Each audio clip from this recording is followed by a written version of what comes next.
അറിഞ്ഞില്ലേ നിങ്ങള്? അപ്പോൾ പ്രിയപ്പെട്ട പ്രേക്ഷകരെ, നിങ്ങളുടെ കമന്റുകളൊക്കെ നമ്മൾ കാണുന്നുണ്ട്, അതൊക്കെ നമ്മൾ പരിഹരിക്കും.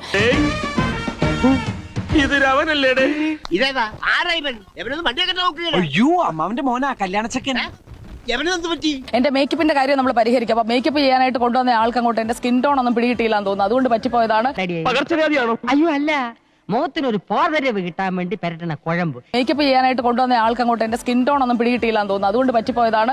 അപ്പൊ ശരിക്കും നല്ല മേക്കപ്പ് ഒക്കെ ഇട്ട് അടുത്ത ദിവസം ഉറപ്പായിട്ട് വരാം. ഉള്ളത് പറയാലോ, പറഞ്ഞോളൂ. ഞാൻ മേക്കപ്പ് ചെയ്ത് കൊടുത്തിട്ടുള്ള ആർക്കും പിന്നെ വെറുതെ ഇരിക്കേണ്ടി വന്നില്ല. ദിവസവും പരിപാടി. നിങ്ങൾ ചൂണ്ടിക്കാട്ടുന്ന കാര്യങ്ങളൊക്കെ നമ്മൾ ആ വിമർശനങ്ങളൊക്കെ ഉൾക്കൊണ്ട് തന്നെയാണ് പോകുന്നത്.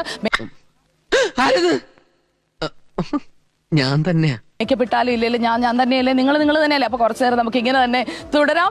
ഇത് കരിയല്ല, അവന്റെ തൊലിയുടെ നിറവാ, പോകുകയല്ല. എന്റെ തൊലി മാത്രമല്ലേ കറുത്തിട്ടുള്ളൂ, ഇളയപ്പന്റെ ഉള്ളു മുഴുവൻ കറുപ്പല്ലേ. ഓഹോ, അത് ശരി, ഇപ്പൊ മനസ്സിലായി. അപ്പൊ എന്നെ കളിയൊക്കെ നോക്കേണ്ട, എലി വെള്ളത്തിൽ വീണ പോലെ ആയി എന്നൊക്കെ പറഞ്ഞു എന്നെ എലിന്ന് വരെ വിളിച്ചു. അതൊന്നും കാര്യമില്ല. ഞാനാ തെറ്റിയത്. എപ്പോഴത്തെ പോലെ ഞാനൊരു തമാശ ഉദ്ദേശിച്ചുള്ളൂ, പക്ഷെ അതാർക്കും മനസ്സിലായില്ല. അനിൽ അയിരൂരും സുജയ പാർവതിയും മാധ്യമ ലോകത്തെ ആലിൻ ജോസ് പെരേരയും ആറാട്ടണ്ണനുമായി മാറിപ്പോയ കാഴ്ചയാണ് നമ്മൾ കാണുന്നത്. എന്റെ പൊന്നും കുരിശു മുത്തപ്പ. എന്നെ മനഃപൂർവ്വം കരിവാരിത്തേക്കാൻ കുറച്ച് ആൾക്കാർ ഇറങ്ങിയിരിക്കുകയാണ്. ശരി പോട്ടെ, കൂടുതൽ എന്നെ നാറ്റിക്കരുത്. പിന്നെ കാണാം.